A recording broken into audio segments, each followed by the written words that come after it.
Szervusztok, én Békési Olga vagyok, a Női Váltó című női magazinnak vagyok az alapító főszerkesztő, és van egy vállalkozói klubom, és Patriciával 12 éve végeztük, a SZID Alapítvány és a Budapest Banknak volt ugye a dobbantó programja, akkor lettünk vállalkozók, és azóta követjük, és azóta támogatjuk egymást egyébként ezen a vállalkozói úton.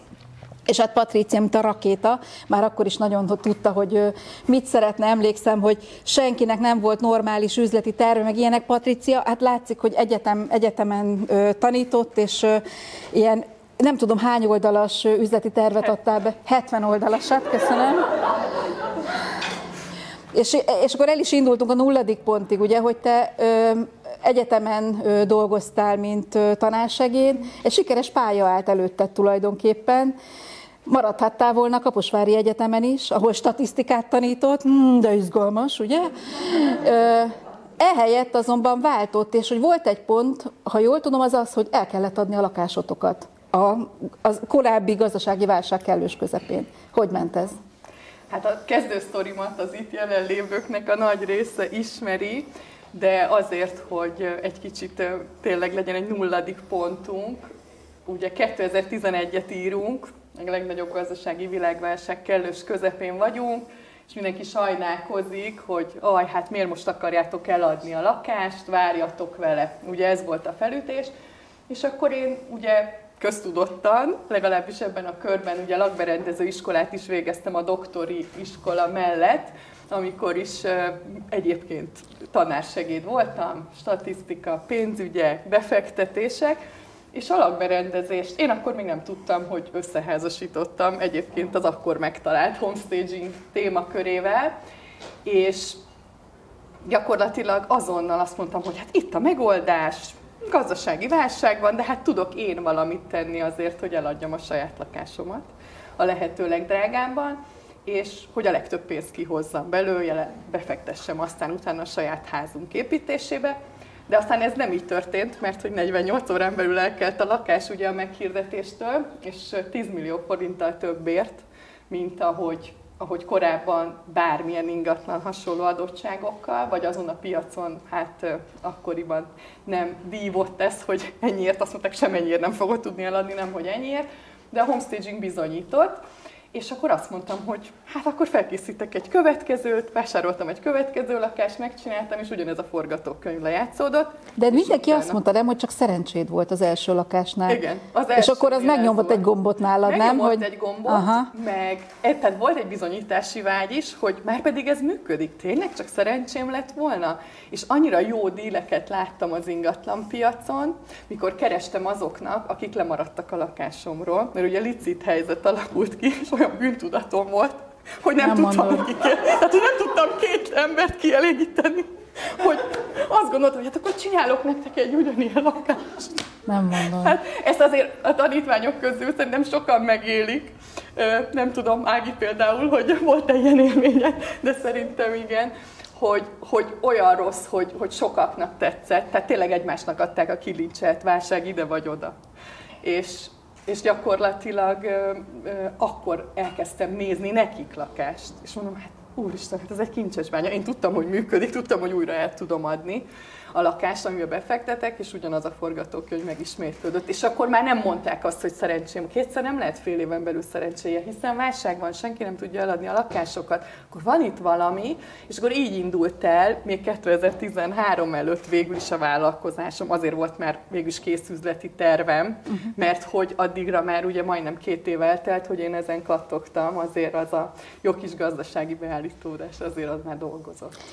Igen, és itt ki is derült szerintem gyorsan, hogy nem elég csak tehát akkor még a kutya se ismerte a homestaginget, azért ezt szögezzük le. Nem tudom, hogyan találtál rá, de tulajdonképpen már akkor kiderült, hogy ez nem csak homestaging. Szóval itt nem elég az, hogy ahogy a volt férjem mondta, arrébb raksz 2 párnát, egyébként arrébb raktam 2 párnát, mert a Pati eljött hozzánk, mi is tavaly adtuk el a lakásunkat, arrébb raksz 2 párnát, kifesesz meg ez, és akkor 30 millióval többé adtuk el a lakást. Szóval arrébb raktál 2 párnát, Sőt, Olgi, elmondom, tavaly előtt volt, 2023, amit az itt jelenlévők nagy többsége tudja, hogy a 23 az az a lehetetlen, hogy bármit eladjál, nem hogy 30 millióval többért, úgyhogy nagyon gratulálok ezúton is. De csak arrébb raktunk 2 párnát. Szóval hogy mi volt a titka ennek az egésznek? Tehát, hogy nem elég az, hogy kicsit kicsinosítod, nyilván elmondod, de azért itt majd szinte mindenki tudja, hogy mit jelent a homestaging.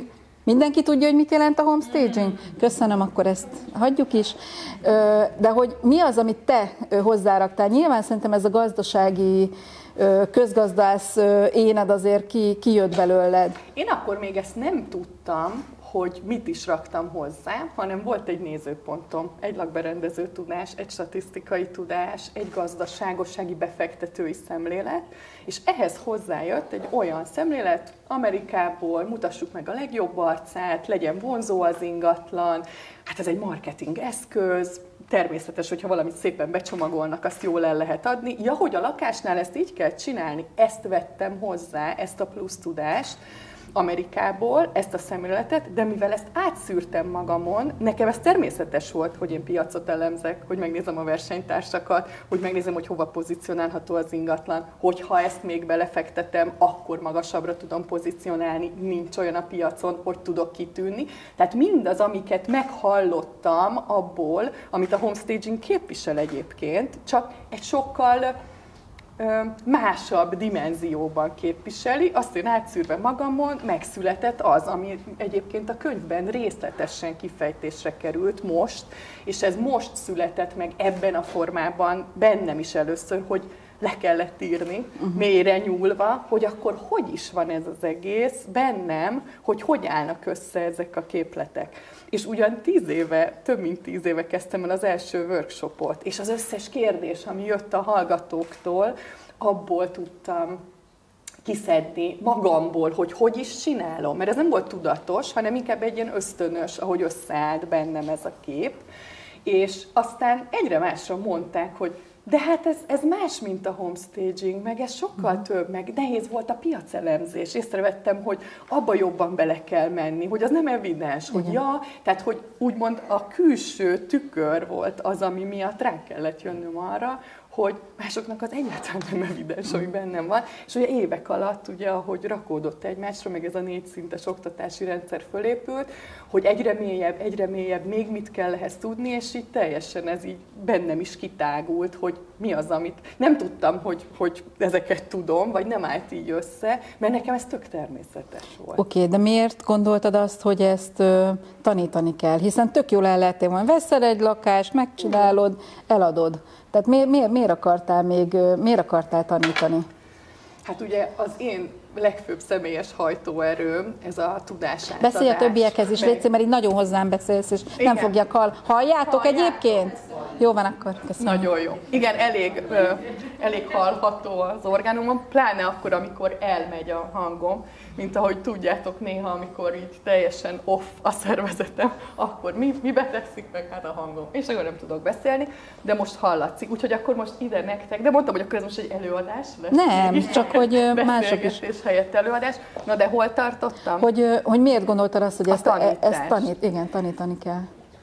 Hát ugye kezdetektől már, ezt most a könyvírás kapcsán mentem ebben is így mélyre, hogy gyakorlatilag én már 6 éves koromban a gyerekeket tanítottam az iskolában. Mondta a tanítónéni, hogy én nekem ez megy, könnyű, és hogy hát segítsek a gyenge tanulóknak. Nekem ez teljesen testhez álló volt, de egy 6 éves gyerek azért nem tehát hogy nem biztos, hogy ez az, amit úgy, hogy mondjam, mindenkinek evidens, viszont nekem ez teljesen természetes volt, hogy akkor 6 évesen a másik 6 éves tanítom. Most még az jutott eszembe, hogy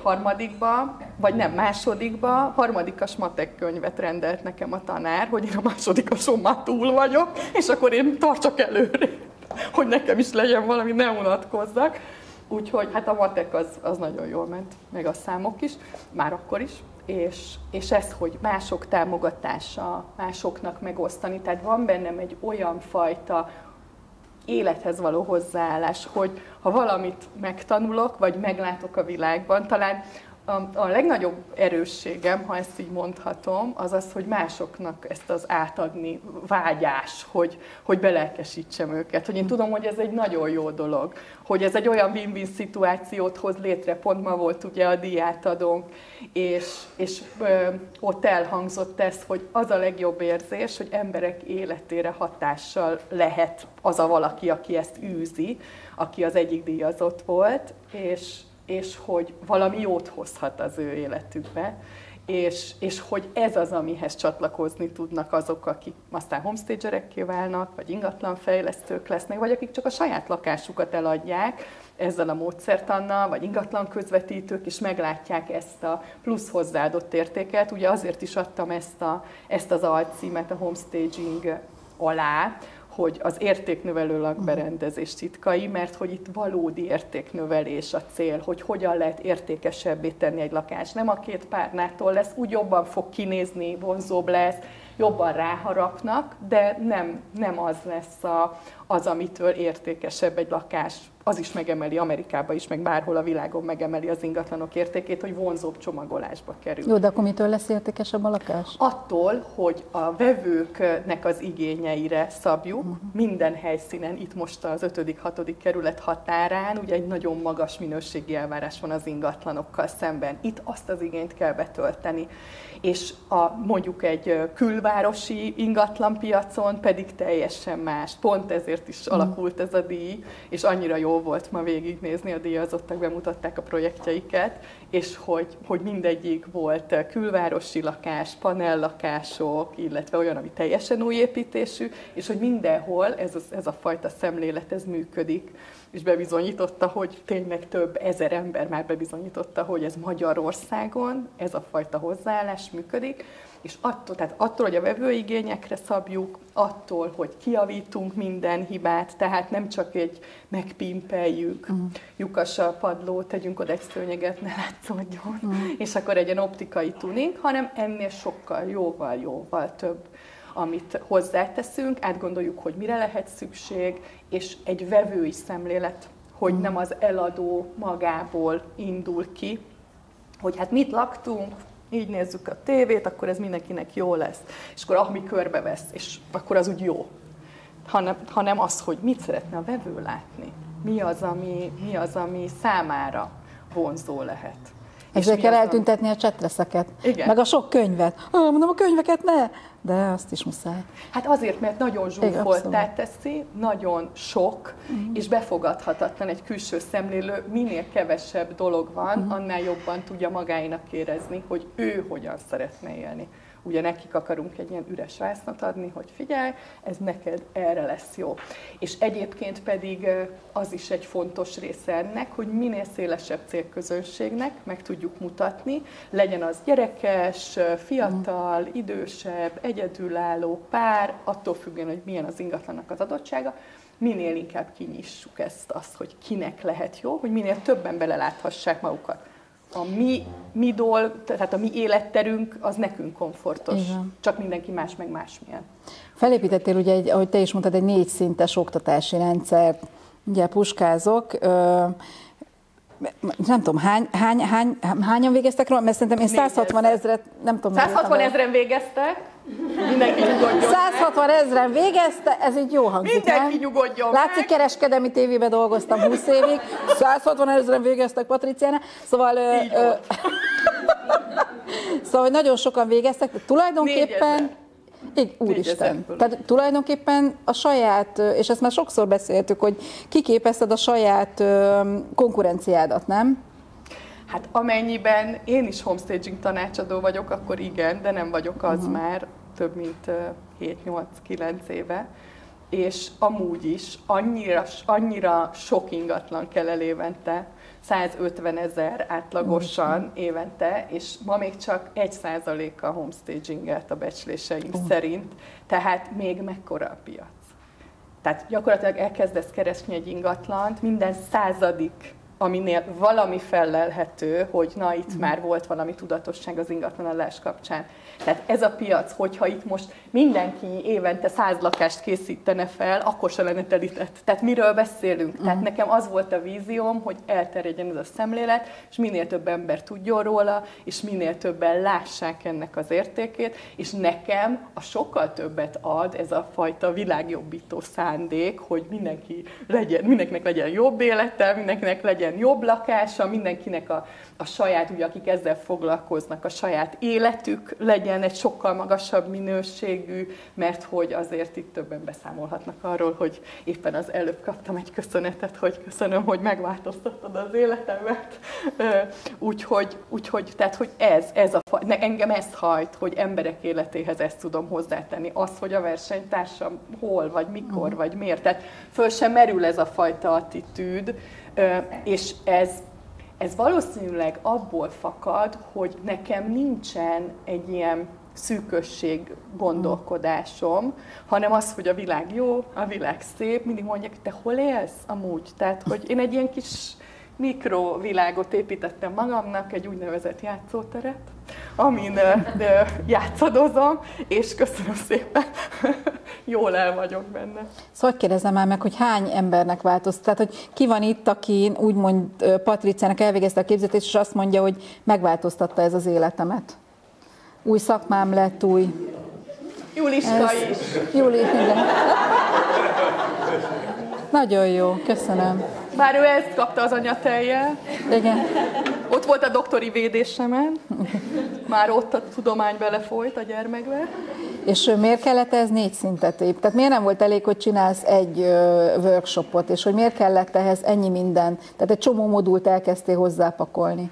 Ugye úgy indult, hogy kezdődött egy kezdő workshoppal, mert megkerestek, hogy nem tanítanád-e ezt. Blogot vezettem, mutattam a projekteket, előtte, utána, hú, de érdekes, és akkor hogy nem tanítanád-e meg. És akkor ez így tömegesen egyszer csak beestek ezek mert más volt olyan képző, aki szervezett ilyen homestaging képzést, és volt egy olyan sajnálatos eset, hogy egy emberként fölállt a 20 ember, akik a képzéssel részt vettek, és másnap 4-en kerestek meg onnan.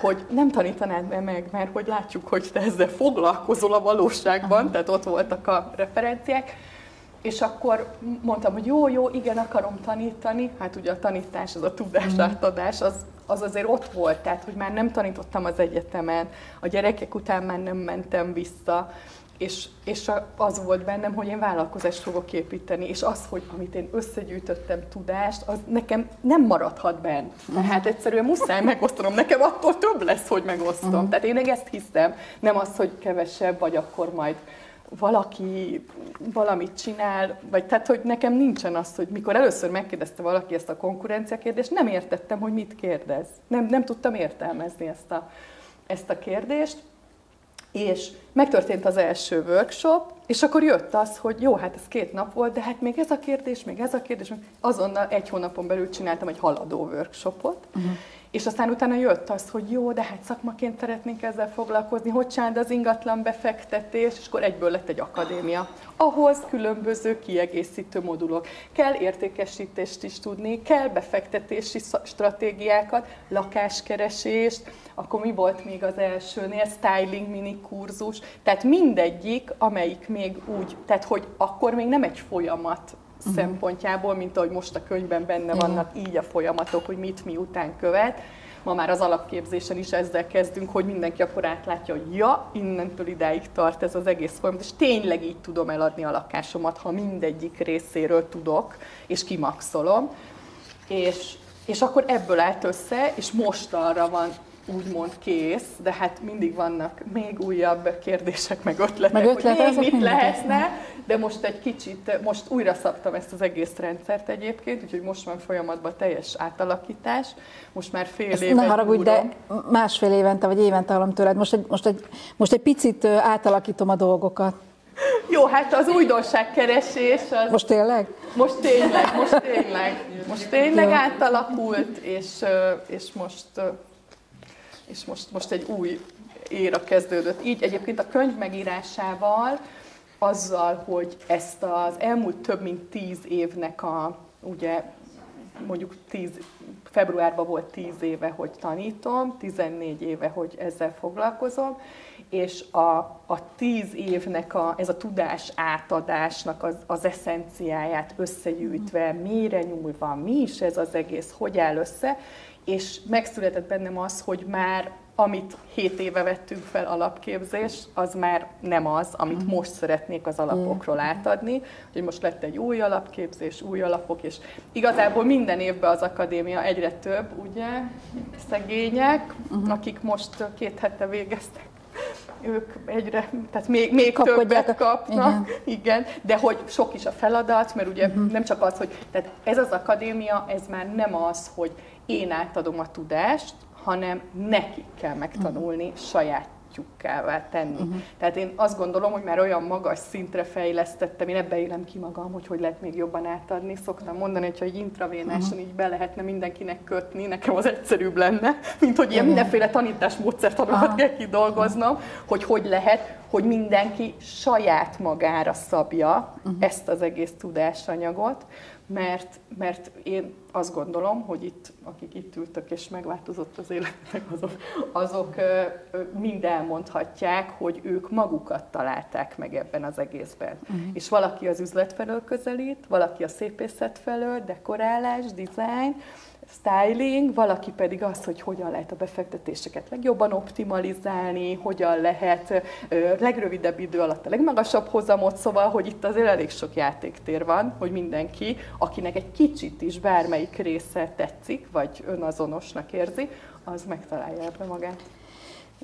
Nagyon gyorsan berobbant ez az egész, szóval mert szerintem beszéljünk az üzleti részéről is, hiszen ez egy vállalkozás, és szerintem nagyon fontos, hogy viszonylag gyorsan láttad azt, hogy hát ebből tök jó meg lehet élni. Egyrészt ugye vannak a lakások, amiket csináltál folyamatosan, és majd azért beszélünk arról is, hogy nem mindig olyan rózsaszín minden, és a képzések is. Szóval, hogy ez egy sikeres biznisz lehet. Ezt viszonylag gyorsan láttad? Az elején ugye azzal, hogy azt hirtelen a saját lakásunk, meg a következő befektetés az így nagyon gyorsan meghozta először nem remélt, de aztán egy jól szemmel látható nyerességet, és akkor utána ugye, hogy is volt 11-12, akkor felépítettük a házat, akkor ott ugye belement az összes idő, pénz, fókusz, energia, minden, és akkor utána volt ez a bizonyos 2013-as közös üzleti tervező kurzus, és ott én egy tanácsadói biznisznek az alapjait raktam le, hogy lakberendező és homestager, és akkor még a befektetés abban nem volt benne. De én úgy gondoltam, hogy hát ebből csodálatosan fel lehet építeni egy prosperáló vállalkozást, ugye minden ott volt, hogy hány ügyfél, ugye hogy kell homestagerként tevékenykedni, mert hogy addigra már volt egy csomó megkeresésem azáltal, hogy az emberek látták, hogy fú, hát itt, tehát azért ott nagyon-nagyon be voltak szorulva az ingatlanok. Tehát az első példáim azok olyan, hogy de inkább 2 éve nem tudja eladni, és nem érti, hogy miért nem. És ilyen egyszerű volt eladni ezzel a fajta gondolkodással. Mindegyik 10 nap, 1 hét, 2 hét, az összes így ment el utána, és mindegyik azon az áron felül, amiért nem tudta eladni évekig, tehát hogy nagyon-nagyon jól működött, mert ugye ez egy fordított gondolkodás, hogy a vevőt helyezzük a középpontba, és nem a saját cuccunkat áruljuk, hogy jó, hát akkor ez így mindenkinek miért nem kell, nem értem.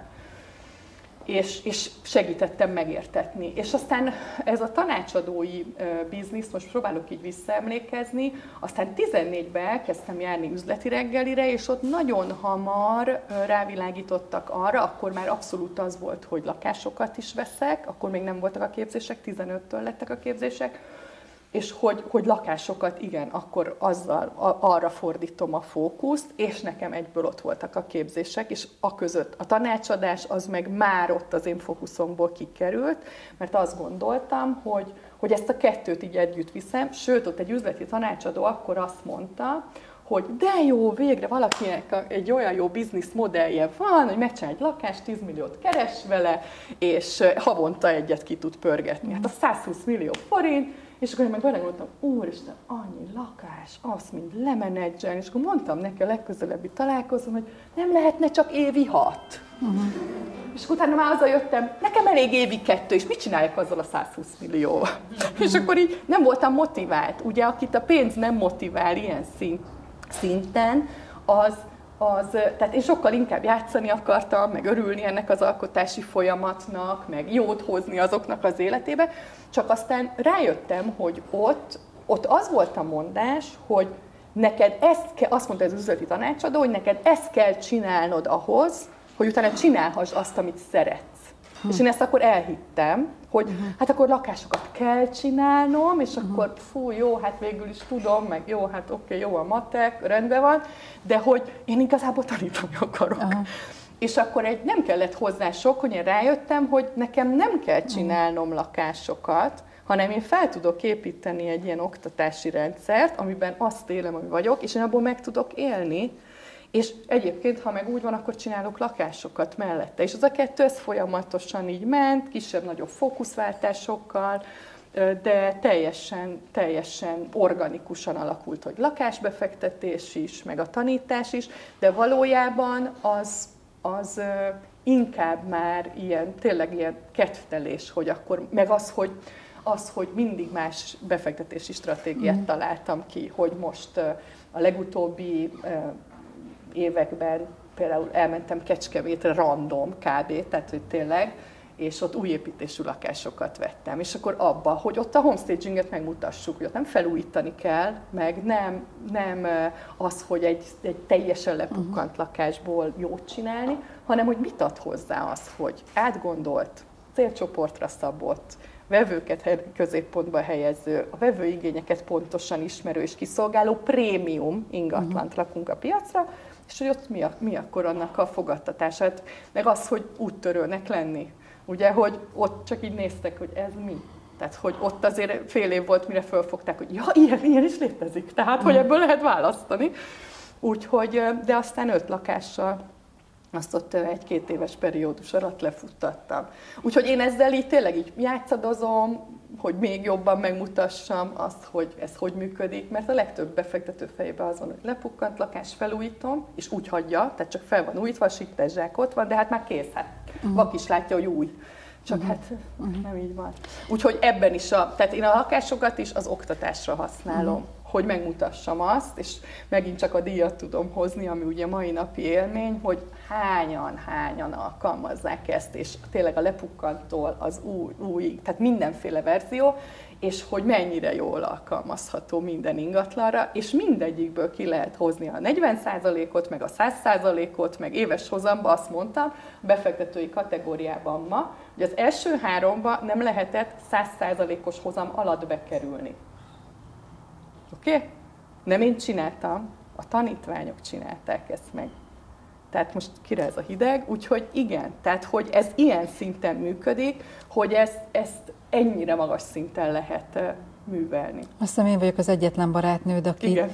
nagyon régóta követlek, meg 1000 évet csinál, mióta elkezdted ezt, és engem nem érdekel ez az egész. Pedig már szerintem milliárdos lennék, hogyha ennyire egyrészt lenne hozzá érzékem, másrészt így érdekelne, de nem. Úgyhogy én csak így messziről imádlak, meg szeretem ezt az egészet, de muszáj elmondjam, ugye sokszor szokták azt mondani, hogy minden sikeres férfi mögött áll egy nő, és minden sikeres nő mögött egy vállás. Na, kinek ismerős ez a mondat? Van így? Igen, jelentkezek. Köszönöm. Azért nálad is eljött az a pont, amikor egyedülálló anyuka lettél, és akkor azért nem tudom, hogy a te sikered, és nem muszáj, hogy válaszolj, de hát egymás között vagyunk, hogy a te sikered, az, hogy sikeres lettél, szerinted az valamennyire rányomta mondjuk a párkapcsolatodra, vagy a házasságodra? Nem voltam akkor még sikeres egyébként, tehát... Így látod? Igen, hát 14, amiről beszélünk, akkor olyan nagy látványos sikerem nem volt, vagy hát 80% is elég, tudjátok, a maximalizmus az néha kibújik. Tehát akkor még nem volt semmilyen látványos siker, akkor én még egy anyuka voltam, 2 kicsi gyerekkel. Persze az, hogy De már elindultál. Igen, de az, hogy ügyes vagyok, meg megy, az mindenkinek természetes volt. Tehát az a környezetemben én nem kaptam megerősítést, hogy hú, de ügyes vagy hú, de csak mindenki tudta, hogy én úgyis megyek, aztán hadd menjen. De amikor az ember egyedülálló anyuka lesz, azért legyünk őszinték, hogy akkor ott az van, hogy hát ott össze kell rakni a matekot. Abszolút fel kell. Tehát az ott egy ilyen válsághelyzet volt, ez 14-15 fordulója, és 15 februárban én elkezdtem a workshopokat. Tehát, hogy az már nyilván előbb kezdett el szerveződni, de hogy pont akkor, tehát szétmentünk, workshopok, és vettem 2 lakást, befektetői pénzből, 0 forinttal, pucérseggel, kijöve a házasságból, ott hagyva a házikót, amit felépítettük, az álomházat, több 100 millió forintos vagyont, így tessék, rád hagyományozok, nagy lelkűség, balfasság. Így van. Zárójel. Na, mindegy, konfrontáció. Vagyunk ezzel így egy páran, én 30 millió mínusszal szálltam ki tavaly a házasságból, de hát na. Ja. Hát na, szóval, hogy ilyenek vannak, ez akkor megtörtént, ez 10 éve volt, tehát most nem mondom, hogy másképp kellett volna csinálni, így tudtam csinálni. Tehát nem tudtam másképp csinálni, úgyhogy ezzel így nem bántom magam, hogy máshogy kellett volna, vagy miért így, vagy miért úgy. De én akkoriban még, ma már lehet, hogy nem így csinálnám, de akkoriban még az volt, hogy egyedül, majd én megmutatom. Tehát, hogy én nagyon egy ilyen egyedüli harcosként gondoltam magamra is. Tehát, hogy egyébként ennek az első kapcsolatnak a megromlása, én úgy gondolom, hogy arra vezethető vissza, hogy én a kapcsolatban is egyedül voltam, mert nekem ez volt a komfortos. De hát most már ezt másképp gondolom, de ez akkor egy fejlődési lépés volt, tehát nem történhetett volna másként, mint hogy én akkor, itt egy feladat, itt egy megoldandó helyzet, hát jó, megoldjuk. Nem volt ez így, mert 8 hónap alatt 10 kilót lefogytam, és mondták, hogy ez így ki, tehát hogy árnyéka voltam önmagamnak, és teljesen ki voltam merülve, és tehát, hogy nem volt de én akkor benne voltam, csináltam, túlélés, otthon teremteni, venni egy házat, megcsinálni, és ezekből a befektetésekből tudtam megcsinálni egyértelműen, amit ott, és ráadásul a piac is akkor elindult az 5. kerületbe, rohadt nagy szerencsém volt, na tessék, volt szerencsém akkor, nagyon szerencsém volt akkor, de nem, hát ott azzal a 2 lakással így, nem tudom, a bekerülési értéküket 3,5-szereztem, vagy ilyesmi. Tehát, hogy ott az, mondom, a piac is alám játszott, meg hát olyat csináltam, ami még nem volt a belvárosban. Ha valaki most megnézi az 5.-6. kerület ingatlanpiacát, az akkor indult.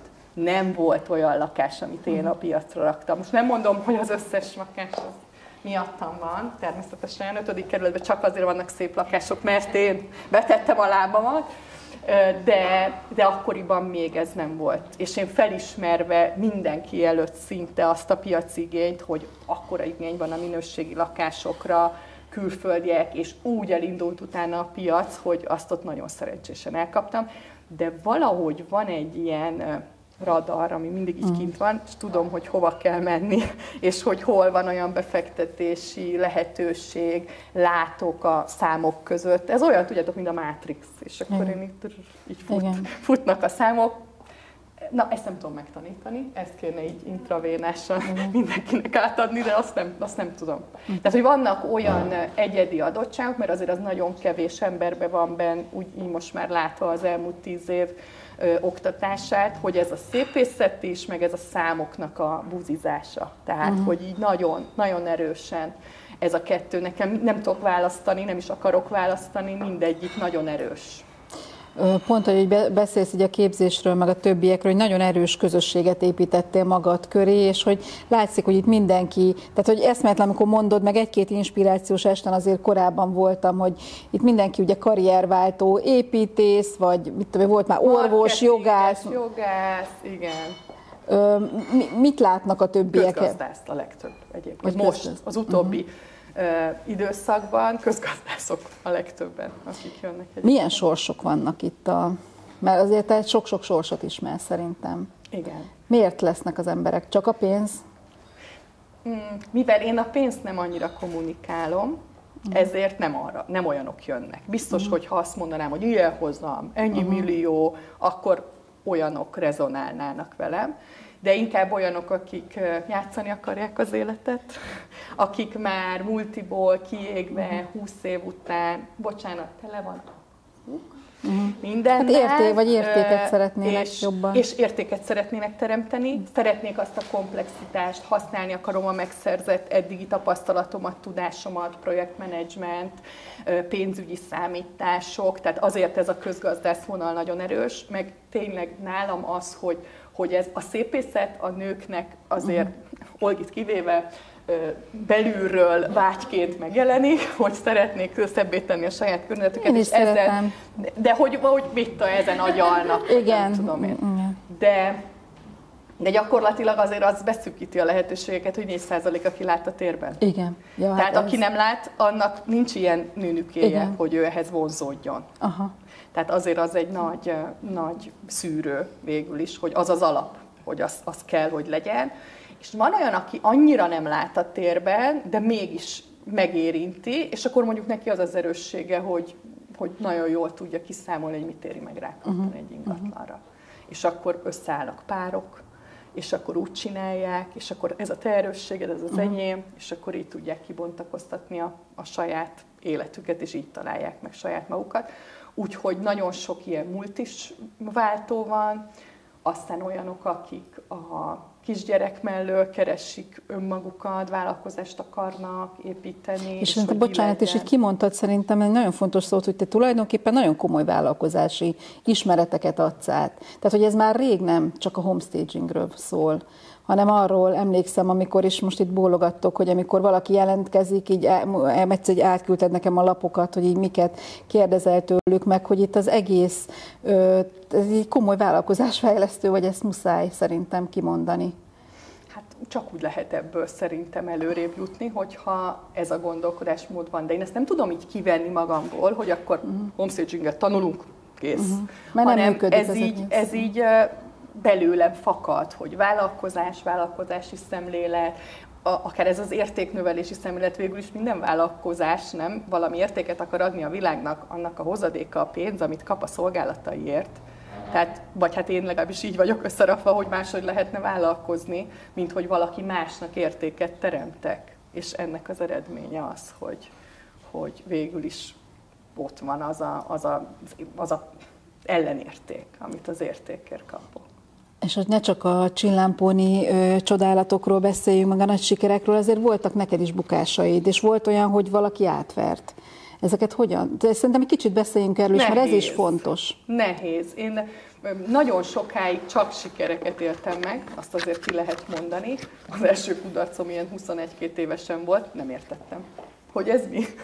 Tehát konkrétan én ott nem értettem, hogy ez hogy történhetett meg, mert annyira alap volt, hogy nekem minden sikerül. Volt olyan egyébként, többször is így tanítványok írták, hogy bármihez nyúlok, arannyá változik a kezem között, és hogy tényleg van egy ilyen nagyon erős elvárásom a sikerre végül is, hogy minden sikerüljön, minden szép és jó, és egyébként ez nagyjából be is jön, de azért van egy elég nagyfokú ilyen naivitás bennem, vagy jóhiszeműség, vagy az, például hogy a nem világ feltételezed jó. azt, hogy valaki hazudik például. Hát elég sok mindent nem feltételezek, ez így eléggé szembe jött. Azért az utóbbi 2-3 évben elég sok ilyen eset szembe jött, és azt nem tudom értelmezni. Azt nem tudom felfogni, hogy az hogy történhetett velem, mit nem vettem észre, de csak ez az alapattitűd, ami egyébként egy pozitívum, mert azt vállom a világtól, hogy minden szép és jó legyen, és jól el vagyok a magam által kreált világba. Csak közben a valóság szembe jön néha, és az meg nem, nekem az nem könnyű. De elmondasz egy ilyet egyébként, egy ilyen példát? Hát volt, hogy befektető társak behúztak sztoriba, és kiderült, hogy egy csalás, és én meg elhittem. Szóval, hogy itt azért sok 10 millió áll benne ebbe a lopásba, vagy nem tudom, minek nevezzem, minek mondják, nem is tudom, minek hívják.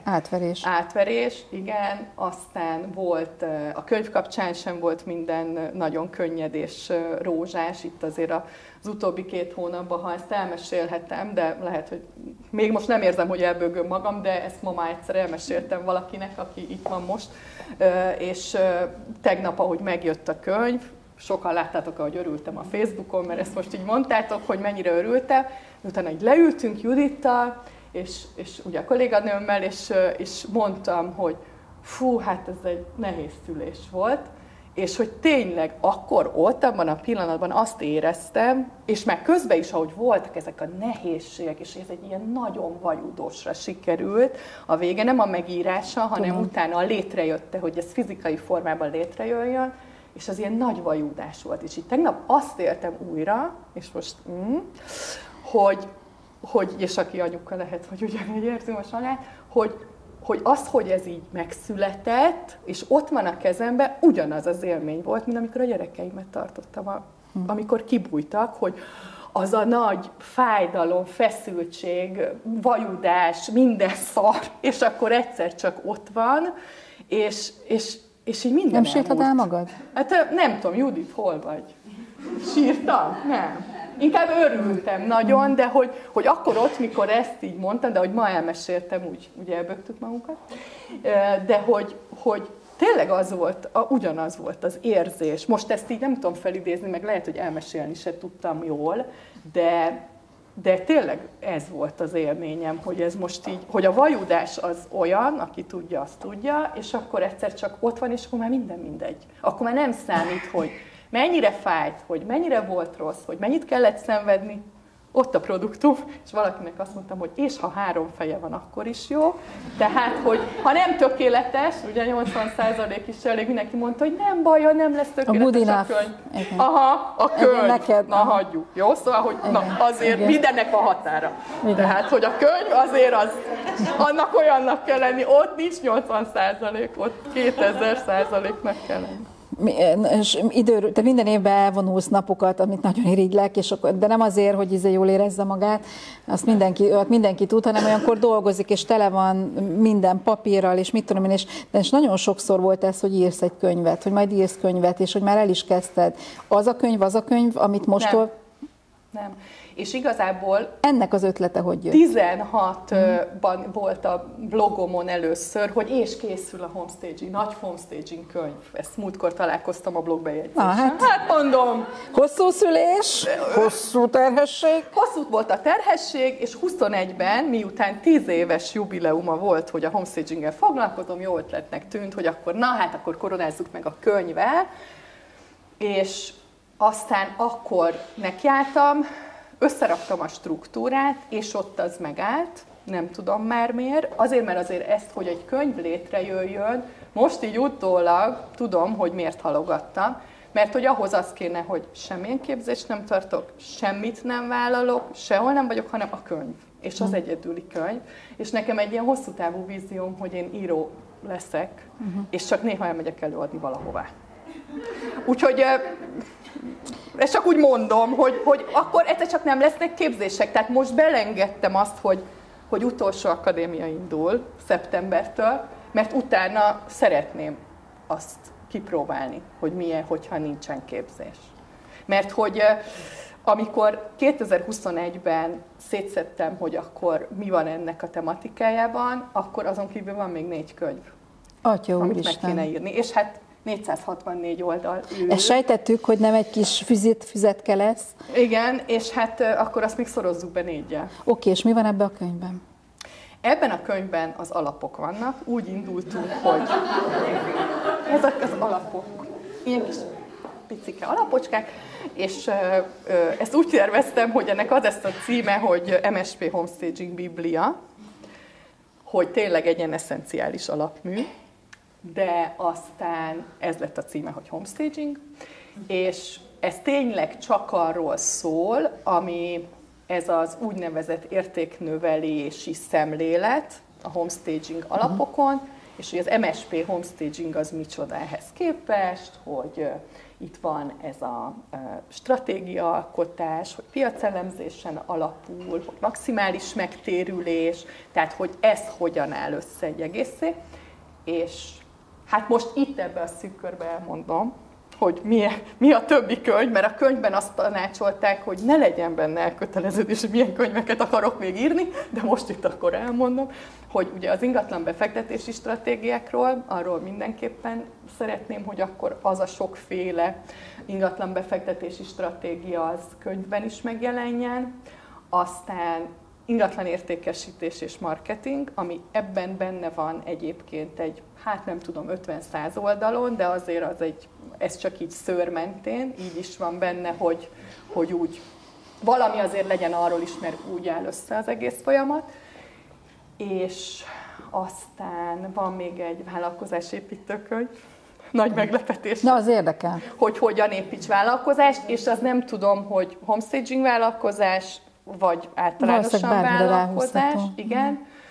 És hát a coachom mondta évekkel ezelőtt, hogy nem a 21-ben, hogy nekem nem a homestagingről kéne írni, hanem a Patricia szerint a világ. Úgyhogy ő ezt a könyvet várja legjobban. Úgyhogy, de az még érlelődik, az még nagyon mélyen van.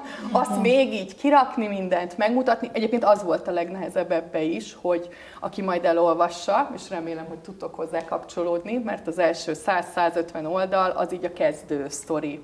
De nem úgy, hogy eladtam a lakást, és akkor hány millióval volt több, hanem inkább az, hogy ez a személyes indítatás, ez a miért, hogy, tehát ez egy ilyen, inkább egy ilyen önismereti dolog, és a legtöbben elmondhatják, hogy azért ugye a Homestaging Akadémia az nem a homestagingről szól, hanem ez egy tényleg az életet önmagából kiforgató, Patricia szerint a világ, csak azt még nem tudom megfogalmazni, azt hiszem. Tehát, hogy az még, hát majd amikor nem lesz képzés, és leülök, lehet, hogy az lesz a következő könyv egyébként. Patti, hogyha én megveszem ezt a könyvet, és elolvasom, tehát én, aki kevésbé vagyok tehetségesebben, én meg tudok tanulni ebből homestagingelni egy lakást és eladni? Igen. Akkor... Igen, bármi, tényleg. Szuper. Csinálni, tehát a csináláson van a lényeg, mert ez mindent megad. Tehát azt szoktuk mondani, hogy a homestaging működik minden körülmények között, minden ingatlanon, mert ez egy szemlélet, és a proaktivitás szükséges hozzá, bárki meg tudja csinálni, még akkor is, ha nem lát a térben egyébként. Tehát, hogy ez tényleg egy olyan módszertan, amit lehet abszolút úgy alkalmazni, hogy az, és teljesen más hatással lesz az életére, mint gondoltam. Volt olyan visszajelzés, hogy gyermeknevelésről kapott hozzá ihletet. Tehát, a legjobb iskolák is benne vannak? Nem, a gyerekek, de azzal forduljatok hozzá bizalommal, igazolni. Igen. Igen, szóval elég sokrétű az, amit meginspirál ez, vagy sok irányból közelít. Szeretem ezt a sokrétűséget, vagy komplexitást, és tényleg az a visszajelzés, hogy ez sokkal több annál, mint hogy jó. A homestaging, szoktam mondani, az egy ilyen fedő sztori. Hogy az így, ugyan nem tudják mi az, megismertettem velük, és jó, utána bebújok a bőrük alá, és megváltozik az életem. Szóval, hogy én ezeket az átalakulásokat szeretem, tehát, hogyha azt kérdezni valaki, hogy miért csinálom ezt, miért képzelem ki a versenytársakat, akkor én nézem, hogy az, hogy valaki önmaga lesz, azzal versenyez velem, vagy tehát az csak jobb, nem, ha mindenki önmaga. És én is afelé törekszem, hogy minél inkább én legyek. És minél inkább az, aki vagyok, azt felfedezzem. Figyelj, felépítettél egy sikeres bizniszt, mindig azt mondják, hogy minden vállalkozónak kell, hogy legyen egy könyve, mert onnantól kezdve lesz szakértő, addig nem vagy szakértő, még nincs egy könyved. Azért ez tényleg olyan vastag, mint egy biblia. Hátra is dőlhetnél. Okay. Hogyan tovább? Én megmondtam az akadémiásoknak, hogy június 30-al felmondok. Mert hogy mindenki felmond, ugye, az egy ilyen... Bármilyen furcsa is, hogyha valaki elkezdi az akadémiát, előbb-utóbb fölmond, ha van még munkahelye. Vagy már előtte fölmondott, mert hogy elhatározta, hogy ezzel akar foglalkozni. És a jelenlévők közül ugye sokan most 2 hete végeztek, és valaki most holnapig dolgozik, azt hiszem. Van, aki április 10-én vagy 8-án fejezte be az eredeti munkáját. Úgyhogy, és akkor ez már ilyen szállóige kb., hogy felmondok, meg ki mikor mond föl, és akkor megy a tapsolás, ami ilyen fura lehet, hogy mi azt annak örülünk, hogy elhagyod a munkahelyedet, hülye vagy? Tehát a mai világban lehet, hogy ezt mondanák a barátok, ismerősök, és itt meg ez egy tényleg, hát ők belevonódtak ebbe a más világba. Hát igen, de valahol létrehozzátok a saját munkahelyeteket, azt gondolom, nem? Tehát azzal, hogy meg tudjátok ezt a tudást. És az, hogy beleállni, az, hogy, és akkor ezt mondjuk ki, hogy valójában az évek alatt én arra jöttem rá, hogy én az önmagukat kereső nőket szeretném inspirálni, lelkesíteni, hogy a saját lábukra álljanak. Azt hiszem, hogy a vállás kapcsán mondottak alapján eléggé példamutató vagyok, bár ezt a példát nem akartam feltétlenül mutatni, vagy ez nem volt egy ilyen vágyam, viszont ténylegesen az, hogy ők beleálljanak a saját életükbe, egyre inkább felfedezzék, hogy nekik mi az erősségük, és ebben segítsem őket, engem ez hajt. Nem a pénz, meg nem az, hogy mekkora vállalkozást építek, meg 100 millió, meg 200 millió. Oké? És akkor mi van? Mi van ezen túl? Menjünk, lássuk, hogy... De az emberekkel való kapcsolódás, az, hogy nekik kinyílik a világuk, és olyat látnak meg, tehát most eljön hozzám valaki, hogy akkor ő szeretne az akadémián részt venni, mi a célod, jelentkezési lap, minden, és utána én mondom mindig, hogy hát egészen meg fognak változni ezek a célok néhány hónapon belül, és nem fogod elhinni, amik történni fognak veled. És az olyan, mi úristen, egyrészt félelmetes is, másrészt meg olyan nagy dolognak tűnik. És hát bárkit meg lehet kérdezni a jelenlévők közül. Tehát, hogy nincs olyan, aki ne tudná ezt elmondani, és mindenki a saját sztoriával. És mindenkinek más a sztoria. És ez benne a tökéletes és csodálatos. És mi lesz a te történeted? Hogy én hová tartok? Mondom, egy kicsit pihenni szeretnék, örülni, hogy még ha 3 feje is van, de azért megszületett a gyermek. Úgyhogy, és aztán most ezzel az új átalakult rendszerrel most itt nem mondom, hogy birkózok, hanem még így keresem, hogy lesz ez jó. És aztán tényleg afelé szeretnék elmenni, hogy egy picikét ne csak ez a kifelé áramlás, az adás, hanem valahogy ez a vonal, hogy, tehát ugye arról beszélek, hogy beleállni az életbe, meg megtalálják magukat, én egy picikét ebbe szeretnék én jobban beleállni, abba, hogy a nők inspirálása, meg a vállalkozás építésnek az átadása, mert ezt valahogy így rejtegetem. Tehát jó a fedősztori, hogy homestaging, de nem állok azzal ki, ami valójában van, de ezt évek óta keresem, hogy az hogy kéne, és amúgy azt csinálom, mert az a visszajelzés, hogy azt csinálom, amit szeretnék, csak valahogy még én azt érzem, hogy még mindig nem álltam bele arra a helyre. Ezzel a könyvvel egy elég erős pozícióba beleálltam, letettem azt, hogy igen, ezt alkottam meg, ez az MSP Homestaging, ez az, ami összeállt bennem, de ez csak egy mérföldkő.